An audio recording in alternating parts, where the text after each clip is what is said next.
Salam jumpa kembali saudara-saudariku yang terkasih dalam Tuhan kita Yesus Kristus. Salam sejahtera untuk kita semua. Berkat Allah yang Maha Kuasa senantiasa menyertai kita. Hari Kamis tanggal 23 September tahun 2021 adalah peringatan wajib Santo Padre Pio dari Pietrelcina, Imam.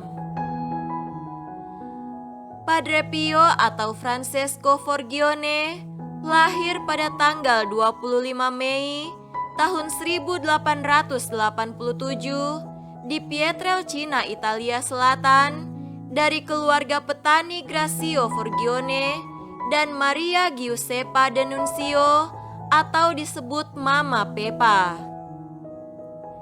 Sejak kecil ia memiliki anugerah penglihatan surgawi, juga mengalami penindasan setan. Saat ia berumur 16 tahun, atas dorongan Roh Kudus, ia masuk novisiat biarawan Kapusin di Marcone dan menerima jubah Fransiskan. Karena kesehatannya yang buruk, setelah ia ditahbiskan sebagai imam pada tanggal 10 Agustus tahun 1910 di Katedral Bonevento, ia harus tinggal kembali bersama keluarganya.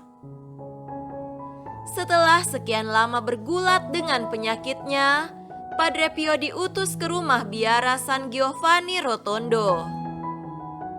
Pada tahun 1918, ketika ia berdoa di depan salib di kapel tua, ia kemudian diberikan stigmata yang terus terbuka dan mencucurkan darah selama 50 tahun.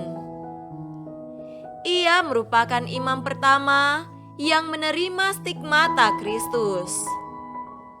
Kejadian tersebut membuat para superiornya berusaha untuk merahasiakan hal tersebut, tetapi berita terus menyebar dan ribuan orang datang ke biara terpencil itu. Setiap harinya, Padre Pio tidur tak lebih dari 2 jam guna untuk mempersiapkan misa kudus, menghabiskan sebagian besar hari dengan berdoa dan melayani sakramen pengakuan dosa.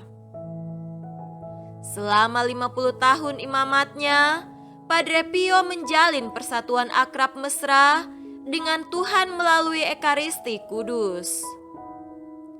Ia tulus menganggap dirinya sebagai tidak berguna, tidak layak menerima anugerah-anugerah Tuhan, penuh kelemahan dan cacat celah, walau demikian diberkati dengan karunia-karunia ilahi.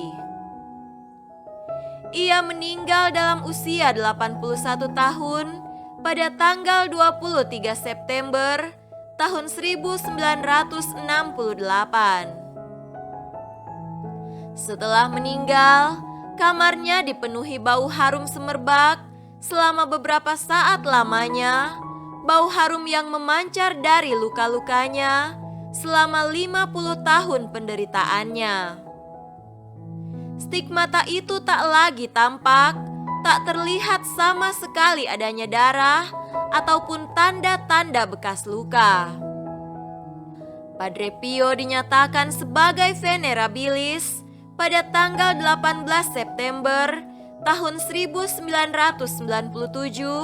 oleh Paus Yohanes Paulus II dan dikanonisasi pada tanggal 16 Juni tahun 2002. Marilah kita mendengarkan dan merenungkan bacaan-bacaan kitab suci. Bacaan pertama dari Nubuat Hagai, pasal 1, ayat 1 sampai 8. Pada tahun yang kedua zaman Raja Darius, dalam bulan yang ke-6, pada hari pertama bulan itu, datanglah firman Tuhan dengan perantaraan Nabi Hagai kepada Zerubabel bin Sealtiel, Bupati Yehuda, dan kepada Yosua bin Yosadak, imam besar bunyinya. Beginilah firman Tuhan semesta alam. Bangsa ini berkata, "Sekarang belum tiba waktunya untuk membangun kembali rumah Tuhan." Maka datanglah firman Tuhan dengan perantaraan Nabi Hagai, bunyinya, "Apakah sudah tiba waktunya bagi kamu untuk mendiami rumah-rumahmu yang dipapani dengan baik, sedang rumah ini tetap menjadi runtuhan?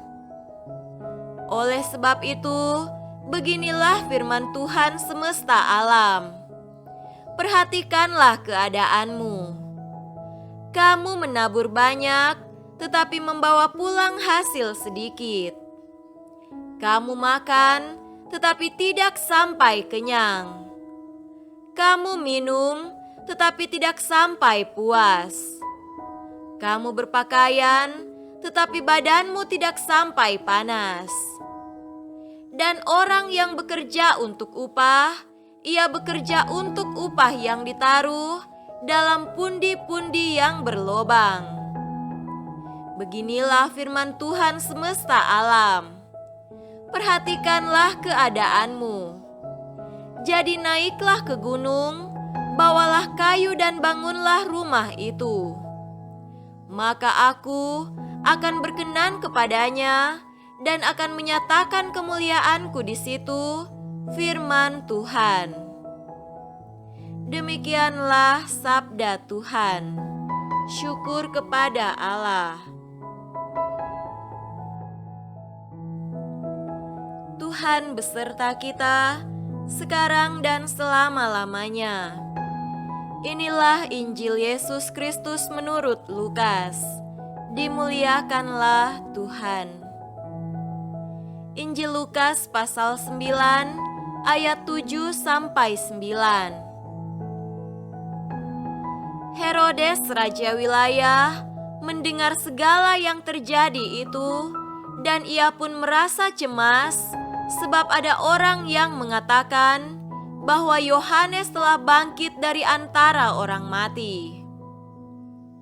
Ada lagi yang mengatakan bahwa Elia telah muncul kembali, dan ada pula yang mengatakan bahwa seorang dari nabi-nabi dahulu telah bangkit. Tetapi Herodes berkata, "Yohanes telah kupenggal kepalanya. Siapa gerangan dia ini yang kabarnya melakukan hal-hal demikian?" Lalu ia berusaha supaya dapat bertemu dengan Yesus. Demikianlah Injil Tuhan. Terpujilah Kristus. Saudara-saudariku yang terkasih dalam Tuhan kita Yesus Kristus, tema renungan kita pada hari ini adalah, apa motivasi Anda? Motivasi sangat penting di dalam kehidupan kita. Agar kita bisa berhasil dalam melakukan sesuatu, maka kita perlu motivasi yang melatar belakangi kegiatan atau usaha kita. Motivasi inilah yang memacu, mendorong dan menggerakkan kita untuk terus berjuang mengerjakan apa yang sedang dibuat.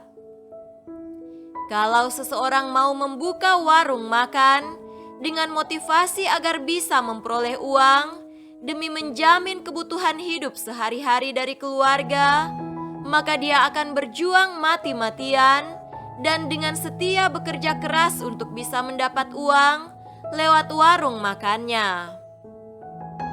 Begitu juga dengan usaha-usaha yang lain. Saudaraku terkasih, dalam bacaan Injil pada hari ini, kita mendengar Raja Herodes berusaha untuk bisa bertemu dengan Yesus. Kita tidak tahu apa motivasinya untuk mau bertemu dengan Yesus.